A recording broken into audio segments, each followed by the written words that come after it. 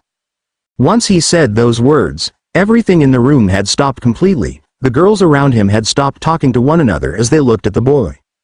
He was so on guard now that he was looking more depressed than before as the dog girl had spoken once more after her surprise. Wow, you're quirkless? I can't imagine what life could have been for you growing up. I don't wish that kind of thing on others. Elizabeth said, as she looked at the boy in not pity but sadness. Why yeah, I'm sure you all seen the statistics for those like me. We don't normally last long in our lives. Izuku muttered as he got back to work. His unguarded look from before not presenting anymore as he was even more on guard for his feelings as well as body language. The girl who had started talking to him, Elizabeth, took this moment to leave the boy alone as she felt like she hurt the boy's emotions after that comment. Well, if it makes you feel better, I'm sorry for what I said. The girl said, as she walked away. Don't worry about it. Why you didn't mean it. Izuku muttered out, as he focused on his hero notes. As that bombshell was completely digested in the classroom, the girls went back to talking to one another as they talked about their mornings before Izuku's words of being quirkless had come in. Although he would hear the occasional words of some of the girls stating their words about never seeing a quirkless individual before. Although there was some hate-filled comments about those like himself, Izuku shook his head as he refocused on his next class as the teacher had come into the room to begin the lesson. If there was anything Izuku liked more about this school, it was that the girls were more quiet about Izuku's quirkless status. They talked to one another about him, but since he was quite literally the only male on campus, they couldn't do anything about him. They did see that he was really respectful towards them, which went completely up on their heads from what their parents told them about quirkless individuals in the past.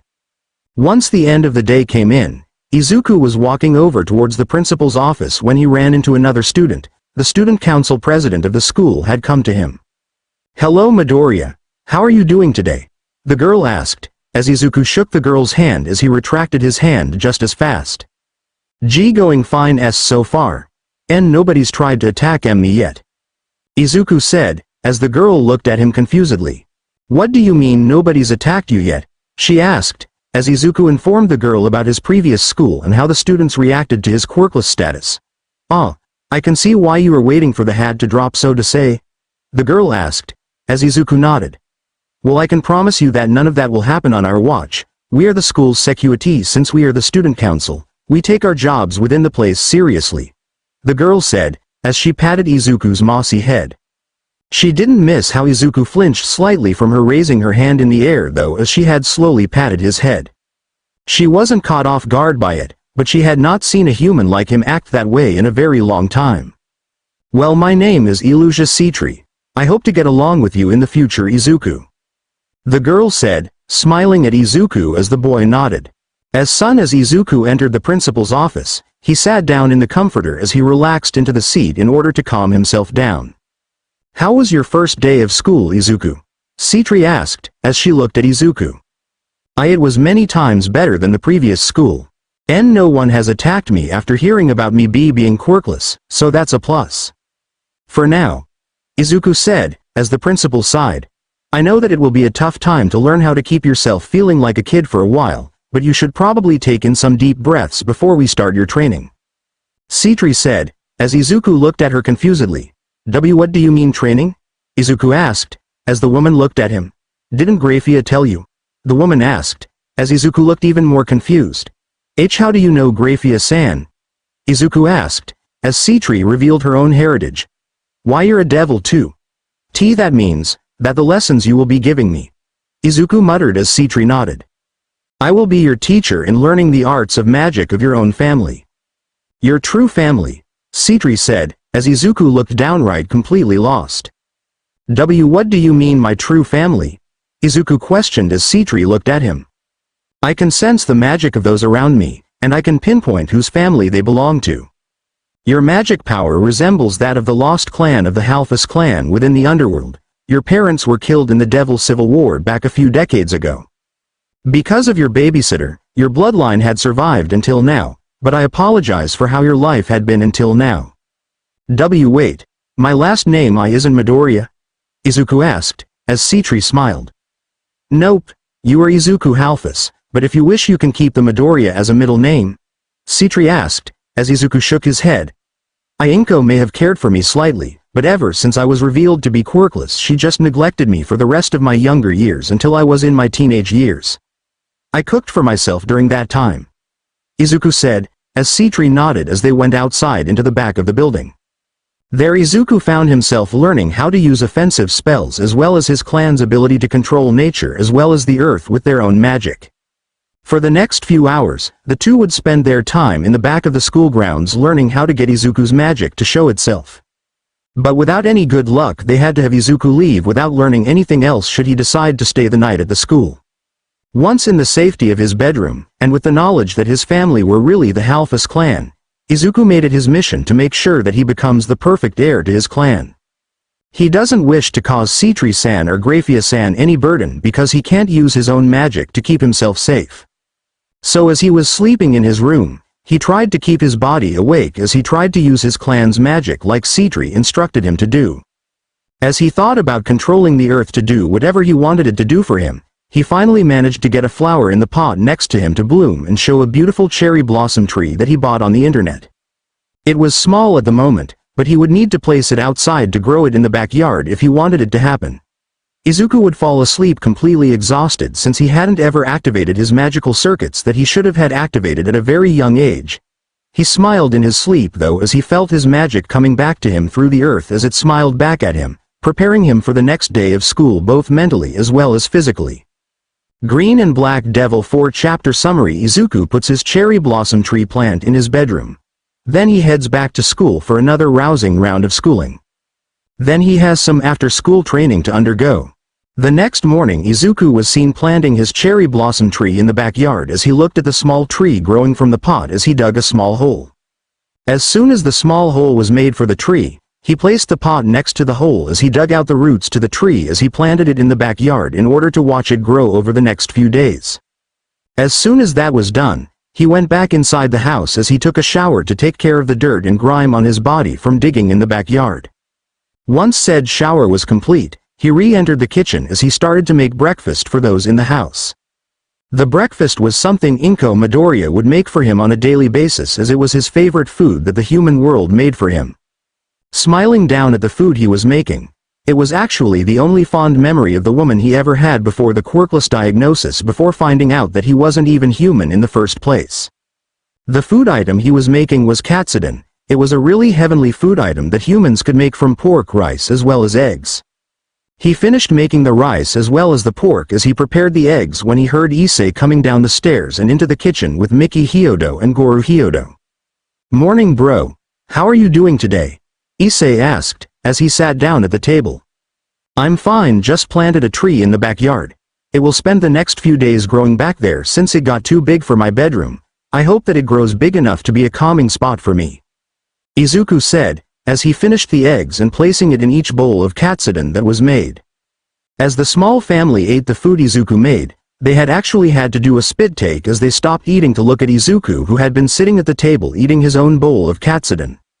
The young boy was actually looking like a baby having the first meal of his life as his eyes sparkled as he ate the food. "Izuku, since when could you cook this good?" Miki asked, as Izuku thought about it. "Well, before I moved in with you all, the only thing I learned how to do was cook with Midoriya Inko. That was certainly the only thing she taught me how to do, since she said that the best way to get a woman to like me was to get through to her stomach," Izuku said, as Issei smiled. "Well, that is half right, the same as with us guys. The best way to make us happier as well as fall in love with a woman or man faster is through our stomachs," Goru said, as he happily ate the food. It would be a while before the rest of the family would finish the food Izuku made when the young man placed all the bowls and leftovers either in the sink or the fridge for a later meal. Izuku took some leftovers and placed it inside his lunchbox so that he could have it for a meal later. Saying goodbye to the Hyoudous, Izuku left them in order to go to school early so that he could have some milk to drink before classes.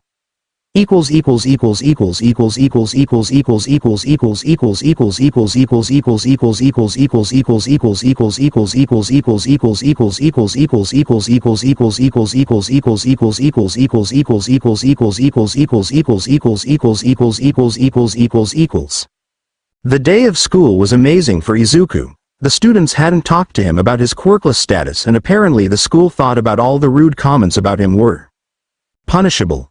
So he had heard about all the students who bad-mouthed him in the school either being kicked out of the school or being placed in detention for the remainder of the day. And school was coming to a close in terms of classes since Izuku was nearing the last week of school at Kuoh Junior High. So as he was leaving his last class of the day, he walked over to the principal's office. As he entered the room to find Mrs. Citri looking at him with a smile. "I'm pretty sure I told you to use your magic only when in here or outside in the backyard," the woman said, as she smirked at him with an evil smile. I thought that I could let my magic work on a plant near my bed," Izuku mumbled as the woman sighed and patted his head.